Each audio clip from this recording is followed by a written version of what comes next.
Hi everybody, Adrienne here. We are in video 2 of my new series for my new YouTube channel. We're going through a video series of situations where you're just getting to know me as a crafter and just how I work things. I've gotten a lot of questions about what inspires me. Lots of different things inspire me, and people want to know what's going through this crazy head of mine. So I'm going to go through with you in the beginning of, even before I sit down and start crafting, where these ideas come from. And typically they come out of nowhere. They begin in the strangest of places, and it's a funny experience just looking back on a layout and thinking, where did that come from? My hands just do all the talking, and oftentimes I find it frustrating and hard to explain to someone where my ideas and inspiration come, as sometimes I honestly just don't know. I don't surf the internet much. I don't blog hop a whole lot, just due to time constraints. And so I'm not getting a whole lot of ideas. I just kind of just go with the flow. And I think that is the biggest thing that I want to reiterate to my viewers, is that I pretty much don't follow the rules. And I I know that that's probably not what most people want to hear, as when I first began starting out crafting and paper crafting and scrapbooking, everything was a rule to me. And typically and mostly my personality is I like to follow the rules. And when I'm crafting, I have learned not to follow the rules. So it's kind of interesting. I have an interesting personality. If you knew me, typically in real life, I'm like, oh, things are out of whack. I'm a mess, and crafting is just a way for me to just throw everything to the wind and just kind of be like, whatever, I'm just gonna go with the flow and just create what I love and what I think looks good. And I think that's the biggest thing that people need to remember. Just create what you love and not worry about what everybody else is thinking. And that's mostly where I'm going to take you tonight, just real quick through some of these recent layouts that I have done. This first one, I'm going to tell you what inspired me and started off this layout was the paper. It is the All About Me collection from Prima. It's a new summer CHA release.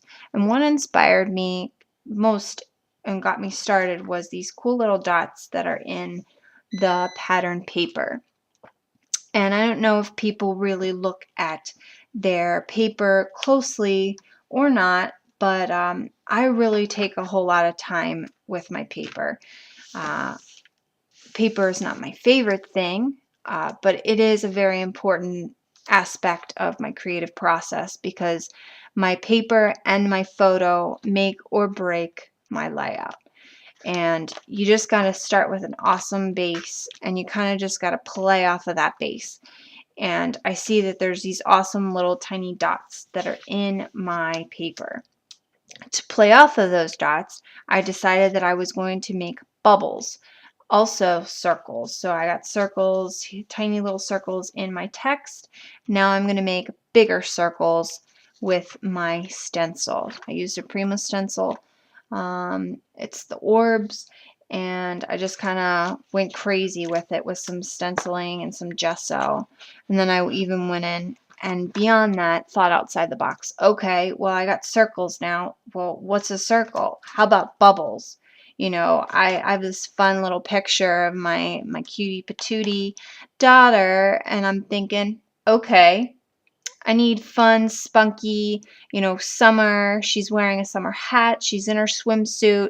I need bubbles, water, even though we weren't blowing bubbles at that time. So I decided to make little bubbles floating out, you know, and how am I going to make those bubbles really stand out? Okay, how about I make them look really dimensional with some watercolor or some watered down mist? And then how can I make that even more pop off the page? Okay, I'm going to add glitter to the bottom of my bubbles. And it just went from there. It went from one thing to the next. You know, it's just playing off of one thing after the other. So it went from the dots in the text to the bubbles. Okay, I'm going to add watercolor. Okay, I'm going to make them even pop even more with glitter.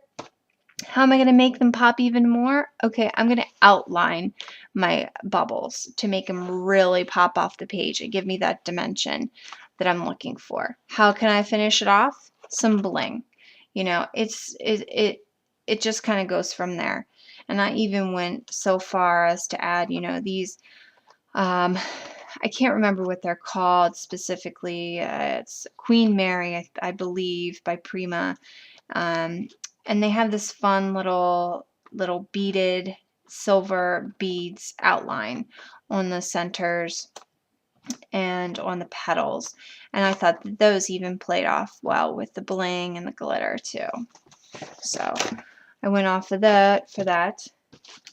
For my Scrapbook effects, I found this really cool tree chippy, and I was like, you know, it at first I was like, I don't know how I really am going to make that work. And one of the biggest things that I do is I challenge myself.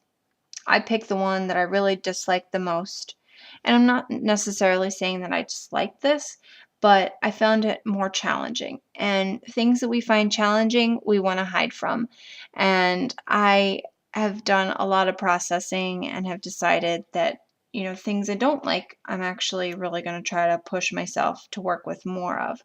Obviously, there's things that I'm going to continue to use over and over, aka flowers. Like, I find it really hard to stray away from the flowers, and I'm working on that. Um, and that's another challenge. I challenge myself to go outside the box a lot. You know, things that I'm using a lot of. Okay, let's try something different. So with this, I found it challenging. I was like, what am I going to do with this tree? Okay, how about I make a scene and just a fun scene? How am I going to make the tree be the focal point? How about I turn it, it looks like a cup.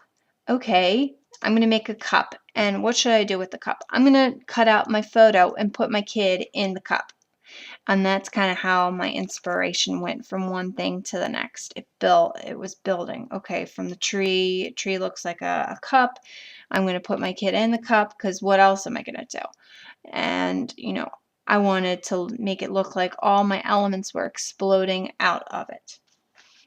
And then, you know, I added my mediums over here to kind of really accentuate all my cluster and just make it look like it's just pouring out.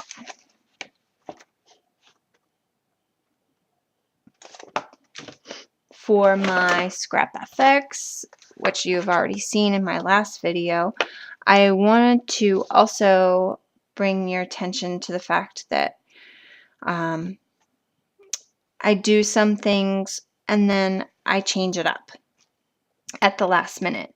Like start out this layout, I had my paper like this, and I was just kind of doing all my mediums through here, and I was having them drip down. It's really hard to see because it's a pink color. But I was like, you know, it's dripping down. That's really cool. But how can I change it up and make it even more interesting? How about I turn it and see what it looks like? And I turned it, and I turned it again, and I was like, I really like how it's kind of going up this way instead of just dripping down off the side, which is really cool too. But I just wanted to change things up a bit. And then I just went from there. I used some stamping with some white acrylic paint and just made my image. And well, actually, you know, it started like this. Okay, so I had it this way. I had the stuff dripping down, and I wanted to kind of have my focal point here. I wanted my photo here somehow. And I was like, well, how can I make it kind of look like a bouquet of flowers? And what I had decided to do was to have my my stamp out this way, stamp out this way, and then I was like, well, I kind of wanted to stamp down here, and then I added this at the end, but it just looked boring to me. And then I decided to switch it. That's what had happened. I changed the direction. I was like, wow, it looks like a vase. You know, it's coming out, shooting out, and then just added the daughter again with a fun little chippy just to kind of center her. Had one little flower sticking out to kind of give it some interest, and some fun little text stickers, thicker stickers. Lastly, I wanted to show you a layout that I did for the Scrapbook Diaries, and I'm not going to really go into it a whole lot, but I just wanted to mention I do a lot of fun things where it's whimsical. I find whimsical layouts really fun. They really stand out in a gallery. They really just kind of pop off the page. There's, I attach, this isn't one I used in particular, but one layout I put my daughter, there was a black and white photo of my daughter, and she was looking back behind her at the camera, and I was like, how can I make that different? Okay, I'm going to add something to her back. How can I make it really whimsical? How about some butterfly wings? And I just added some wings to her back in a chippy form. Just really cute. Just whimsical. I add this fun little flower to her hair. Just really make things fun. She just looks totally adorable. I wanted her to look like she's kind of in a garden, so I just cut her out of the photo, sat her in the garden, into my garden, and just created my cluster out this way. Really fun. I just had added this fun little chippy. It looks like wings, or I don't know, fire, something fun. So as you can see, I do this a lot. It really makes things pop off the page, makes things fun and exciting. For added, really just drama. If I want to add some serious drama to a layout, I always find that a black and white photo just makes for some serious cool effects. I used a black and white photo here, I used one here, and I used one for the other two that I showed you earlier. And you really can do anything color-wise with a black and white photo. I don't always do that, but it really just keeps your options open. Since I'm talking about color, I want to get into some more inspiration real quick. And I'm just going to finish it up with my color wheel. I use this guy a lot, and it's broken, but it still works. You get the idea, and you kind of spin it, and you kind of get an idea of what goes with what. I use this a lot when I am deciding on what colors I want to use, what complements what. Well, here's where I play by the rules, but then I'm like, I throw the rules out the window. I'm like, well, blue and orange go together and they complement each other, but today I want to use blue and orange, and I'm just going to make it work. And I kind of just go from there. But if you're really starting out scrapbooking, I would suggest you kind of just follow the guide of a color wheel. And this one, it's pretty complicated and goes even deeper into complementary colors, and what colors you can add to a certain color to make it darker or lighter. I use, if I want to make, I don't know, let me see here. Let me think. Okay. If I have orange and I want to add blue, if I'm adding blue, I'm going to get this fun, like, gray color. And after a while, after using this, you kind of just know what colors you're going to get. I just know that if I have yellow and I add black, I'm going to get this cool olive color. And so if I don't have an olive paint, I'm going to improvise. And I'll show you more about improvising with your products. in another video. Lastly, I find inspiration in the funniest of places. I find it in the doctor's office.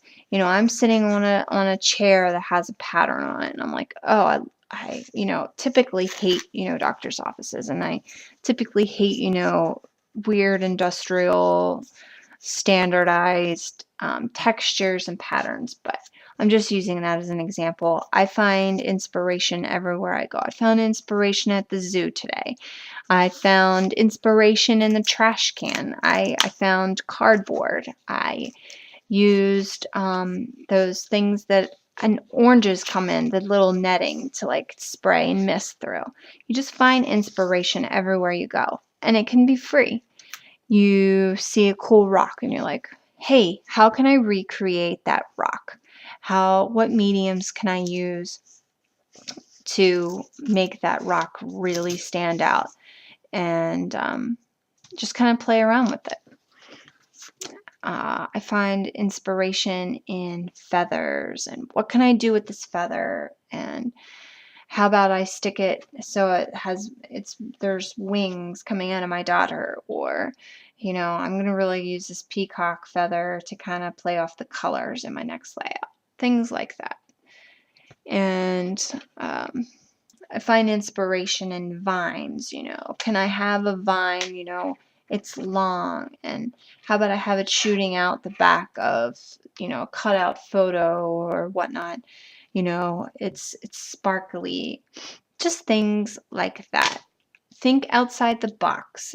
Most importantly, you want to think outside the box. You want to not play by the rules, but still play by the rules. You don't want to go. It just depends on your comfort level and where you are in your crafting journey. I just find that as I grow more accustomed to my materials and what I had, and what I could get and what I could get for free, I just became more free to open up the possibilities for some really fun layouts. So next time I'm going to be showing you how to make your pattern paper work for you, choosing your pattern paper and choosing your photo. As I had said before, those two things make or break your layout.